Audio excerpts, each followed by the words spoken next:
नमस्कार दर्शकों, स्वागत है आप सभी का हमारे इस बुलेटिन में। आपके साथ मैं हूं कपिल शर्मा। आइए नजर डालते हैं आज की गतिविधियों पर। मामला है गांधीनगर का। जी हां, यहां पर अजय राठौर और उसका साथी अमन ठाकुर क्षेत्र में घूम रहे थे। इस दौरान शराब पीने के लिए उनके द्वारा गांधीनगर क्षेत्र में रोड पर ही खड़े हुए विशाल नामक व्यक्ति से उसने नशे के लिए रुपए मांगे और अभद्र व्यवहार करते हुए उसके साथ मारपीट करना शुरू कर दी। पूरे मामले में फरियादी द्वारा थाने पर शिकायत की गई थी। शिकायत के आधार पर पुलिस ने अजय को गिरफ्तार कर लिया और उसे घटना स्थल पर भी लेकर पुलिस पहुंची और इसके बाद उसका जुलूस निकाला ताकि लोगों के मन में उनकी दहशत खत्म हो सके।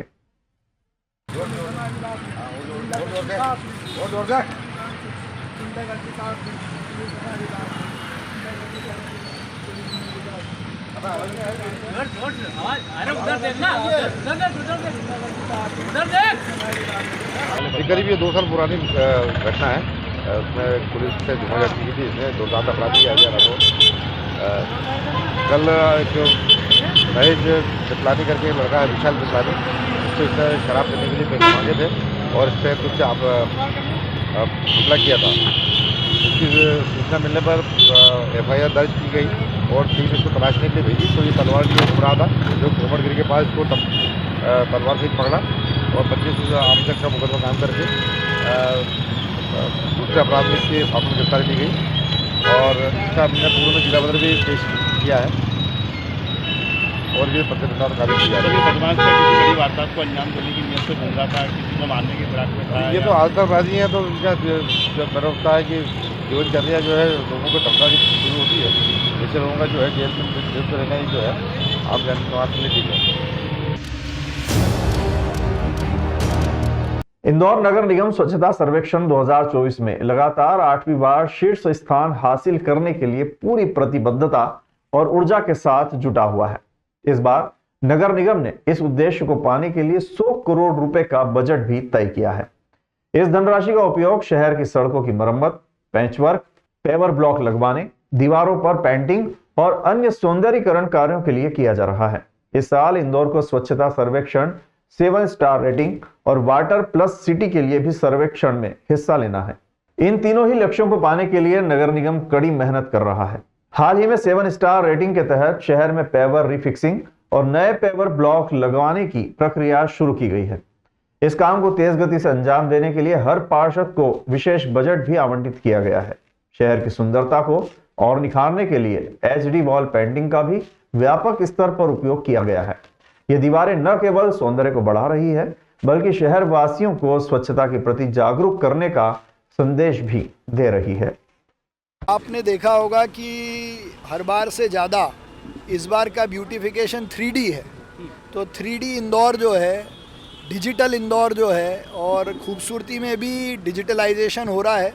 गंगवाल बस स्टैंड को आप देखेंगे तो ऐसा लगेगा कि डबल डेकर बस खड़ी हुई है। MG रोड की हमारी डिस्ट्रिक्ट कोर्ट की स्ट्रीट को देखेंगे अभी थोड़े दिनों में तो आपको यूनिफॉर्म एक रूपता वाली दिखेगी। कई सारे तारों के जंजाल भी हमने हटाए हैं। तो पेचवर्क का काम भी पूरी तेज़ी से मेन रोड का हो गया, अभी वार्डों का शुरू हो गया है। तो ये नया इंदौर और डिजिटल इंदौर, खूबसूरत इंदौर लगातार आगे बढ़ रहा है। इंदौर में डबल डेकर बसों के संचालन को लेकर बड़ा निर्णय लिए जाने वाला है। महापौर पुष्यमित्र भार्गव ने कहा है कि शहर की स्थितियां इन बसों के लिए पूरी तरह अनुकूल है। Atal Indore city transport services limited की आगामी बोर्ड बैठक में इन बसों की संख्या और संचालन से संबंधित अंतिम निर्णय लिया जाएगा। इंदौर में डबल डेकर बसों का ट्रायल रन पहले ही शुरू हो चुका है। इस पहल की शुरुआत कैबिनेट मंत्री कैलाश विजयवर्गीय और महापौर पुष्यमित्र भार्गव ने AICTSL परिसर से की थी। ये बस पूरी तरह इलेक्ट्रिक है जिसकी यात्री क्षमता 60 सीटों की है। बस एक बार चार्ज होने पर 160 किलोमीटर तक की दूरी तय कर सकती है, जिससे ये पर्यावरण के अनुकूल सार्वजनिक परिवहन के लिए भी एक महत्वपूर्ण कदम है। महापौर पुष्यमित्र भार्गव के अनुसार AICTSL की बोर्ड बैठक में डबल डेकर बसों की संख्या भी तय कर ली जाएगी।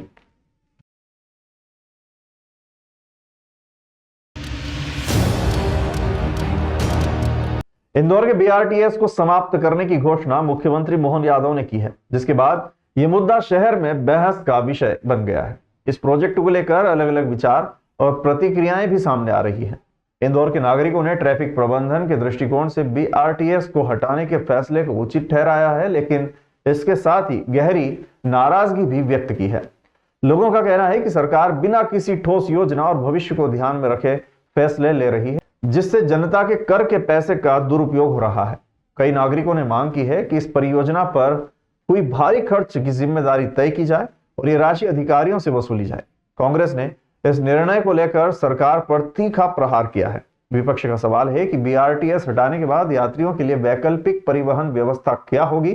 कांग्रेस ने इस फैसले को दूरदर्शिता से रहित करार दिया और आरोप लगाया है कि सरकार ने बिना किसी विस्तृत योजना के बीआरटीएस जैसी बड़ी परियोजना को समाप्त करने का फैसला किया है। ऐसे में वैकल्पिक व्यवस्था पर चुप्पी क्यों साधी गई है? बिना दूरगामी परिणाम सोचे भारतीय जनता पार्टी सरकारी कार्य करने की प्रवृत्ति ने इंदौर को एक प्रयोगशाला बना दिया है। इसमें करोड़ों रुपया बीआरटीएस में फूंक दिया गया। बिना सोचे समझे बीआरटीएस का कार्य किया गया था, जो आज पूरी तरह असफल साबित हुआ है।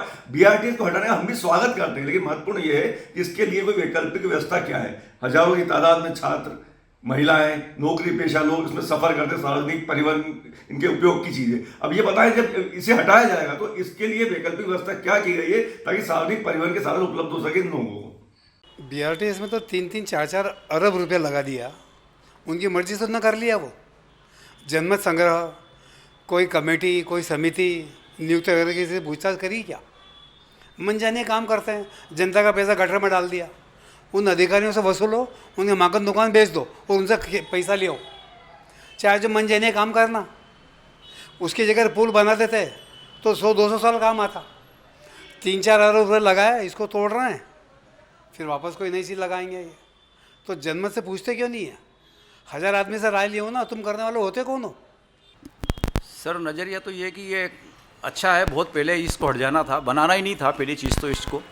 और जब बना था, जब लोगों ने खूब इसकी खिलाफत भी करी थी कि आप कुछ परसेंटेज लोगों की सुविधा के लिए, बहुत सारा जो परसेंटेज जो बहुतायत के लिए आप जो असुविधा वहाँ पैदा हो रही थी, ये उसका दुष्परिणाम है। मतलब लोगों को इतनी परेशानी हुई है, एक मेजॉरिटी को खूब परेशानी हो और थोड़े बहुत लोगों के लिए आप जो बीआरटीएस बनाए, मतलब ये कोई मतलब ही नहीं था। पहले भी इसके खिलाफ जब किशोर कोडवानी ने जब पिटीशन लगाई, उसने ये तर्क दिया था कि भई ये अपने शहर के लिए ज़रूरी नहीं है, आप वहाँ ब्रिज बनाते, ओवर ब्रिज बनाते, वो बहुत सारे साधन वहाँ पे उपलब्ध हो जाते। अब 350-400 करोड़ का वो बीआरटीएस बनाया, आज उसको तोड़ने के 20-25 करोड़ रुपए लग रहे हैं। हमने सुना कि उसका 20-25 करोड़ रुपये टेंडर हो रहा है। तो लोगों के धन का क्यों दुरुपयोग करते हैं आप? क्या चाहते हैं आप इस प्रकार का?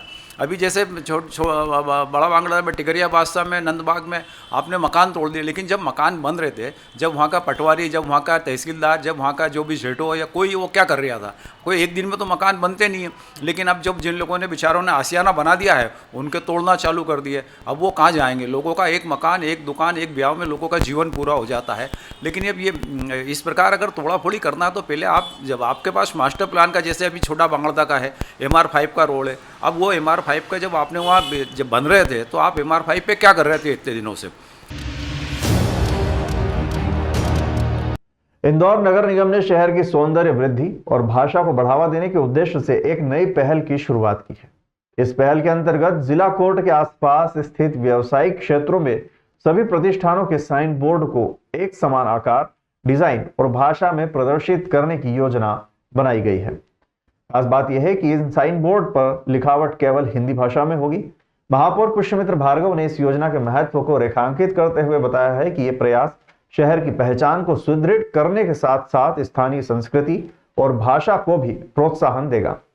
उनके अनुसार यदि इस पहल को सकारात्मक प्रतिक्रिया मिलती है और ये सफल होती है तो इसे शहर के अन्य प्रमुख मार्गों और क्षेत्रों में भी लागू किया जाएगा। नगर निगम की MIC ने शहर में एक स्ट्रीट रोड को एक रूप, सुंदर और मातृभाषा में बोर्ड लगाने का प्रस्ताव किया था। उस प्रस्ताव को पूरा करने के लिए स्वच्छ सर्वेक्षण में सुंदर मार्ग दिखाने की दृष्टि से MG रोड का डिस्ट्रिक्ट कोर्ट के बाहर और प्रेस क्लब के बाहर की रोड का हमने लेने का निर्णय किया, जहां तेज़ी से काम चल रहा है। तो पहले राजबाड़ा पे ये काम हो चुका है और उसके बहुत अच्छे परिणाम हमने देखने को मिला। और देश के जितने सुंदर शहरों की गिनती अगर आप करेंगे, देहरादून, जयपुर, तो वहाँ के पूरे शहर के बोर्ड एक जैसे, एक फॉर्मेट में, एक कलर में है, जो शहर की सड़कों को सुंदरता प्रदान करते हैं, उसका हम मॉडल करके देख रहे हैं। और साथ ही गंगवाल बस स्टैंड पे भी ये हम करेंगे। मंगलवार को नगर के MES स्कूल में बाल मेले का आयोजन किया गया, जिसमें बच्चों ने अपने स्टॉल पर स्वादिष्ट व्यंजनों के स्टॉल लगाए। संस्था के सदर जनाब रहमान खान के मार्गदर्शन में मेले का आयोजन किया गया। इस अवसर पर प्राचार्य बने सिंह ने कहा कि बाल मेले के उद्देश्य कई हैं। इसमें बच्चों को मनोरंजन के साथ ही व्यवसाय का भी तरीका याद होता है, क्योंकि इसकी जानकारी हर बच्चे को होना जरूरी है। बालक व बालिकाओं ने कई प्रकार के व्यंजन बनाए थे। सभी पालकों और आमजनों ने व्यंजनों का आनंद लिया। बाल मेले के समय विद्यालय का समस्त स्टाफ उपस्थित होकर सहयोग प्रदान कर रहा था और इस अवसर पर उपनियत जनाब आदिल खान, राजेश, रुखसाना खान, हिना मैडम, मुस्कान मैम, शबनम मैम, माया मैम आदि शिक्षक उपस्थित थे।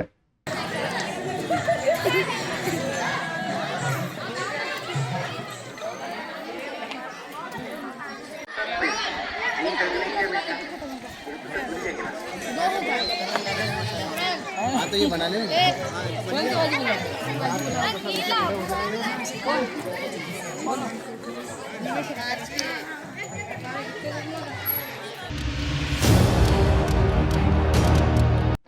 ग्राम खेराना में शासकीय हाई स्कूल के परिसर में माध्यमिक विद्यालय खेराना व प्राथमिक विद्यालय खेराना का संयुक्त रूप से आयोजित संविधान दिवस की 75वीं वर्षगांठ पर आयोजित संविधान संगोष्ठी के कार्यक्रम में मां सरस्वती, बाबा साहेब भीमराव अंबेडकर व संविधान की पूजा अर्चना कर नमन किया गया। साथ ही उपस्थित छात्र छात्राओं को संविधान की प्रस्तावना उद्देशिका को पढ़कर सुनाई गई और अपने देश के प्रति मौलिक अधिकार व कर्तव्यों का संकल्प दिलाया गया।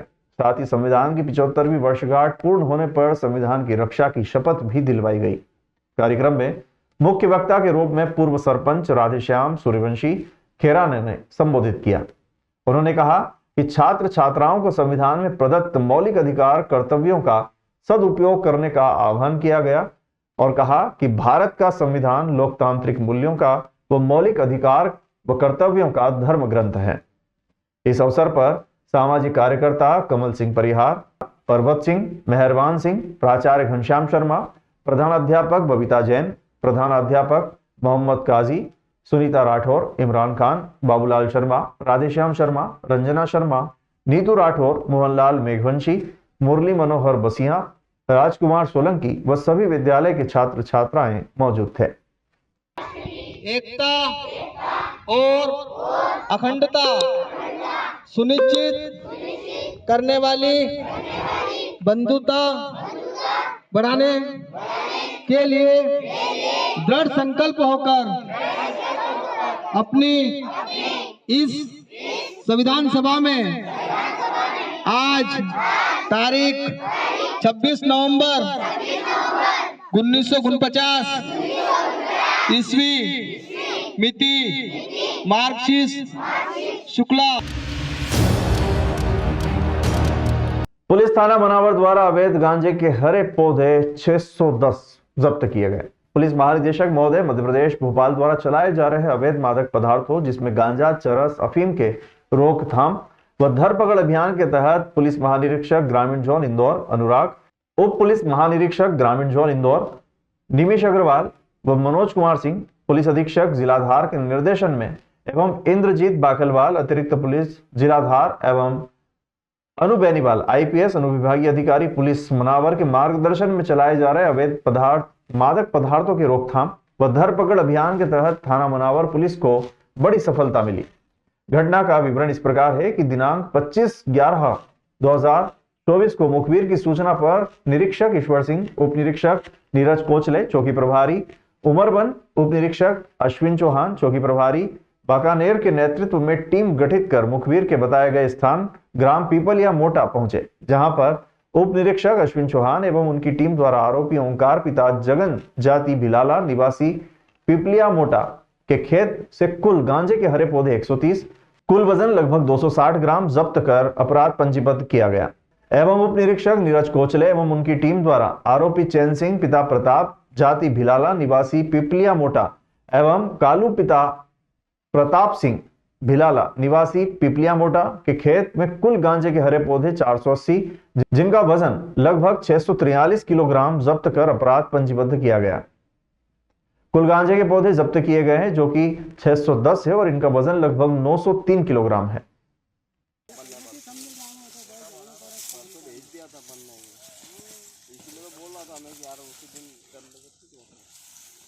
कल गांजे को लेके एक बड़ी कार्रवाई हुई है। ये थाना मनावर में उमरगंज चौकी के अंतर्गत है। ये गांव का नाम है पिपलिया मोटा। इसमें 2 बड़े केस बनाए गए हैं जिसमें हर एक गांजे के पौधे जब्त हुए हैं, जिसमें एक केस में जो है तकरीबन 480 पौधे हैं, दूसरे केस में 130 है।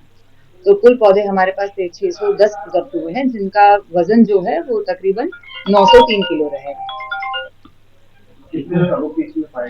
एक केस में जो है 2 आरोपी हैं और एक केस में 1 है। तीनों जो है अभी फरार है। आरोपियों के नाम है कालू सिंह, ओमकार एवं चैन सिंह। गिरफ्तारी नहीं, गिरफ्तारी अभी पेंडिंग है। फरार है आरोपी, पर बहुत ही जल्दी इनको गिरफ्तार कर लिए जाएंगे। मैडम, इनसे ये पूछताछ हुई कि गांजे की खेती करने के लिए क्यों प्रेरित हो रहे लोग, किसानी छोड़ दें? ये जो चीज है, क्योंकि आरोपी अभी फरार है तो उनसे इन्वेस्टिगेशन नहीं हो पाई है, पर बाकी जो गांव है वहां से हमारी बिल्कुल बात हुई है और जो हमें पता लगा है वो यही है कि जैसे वहाँ पे कपास की खेती है, सौंफ की खेती है और भी बहुत सारी खेतियां वहाँ पे होती है।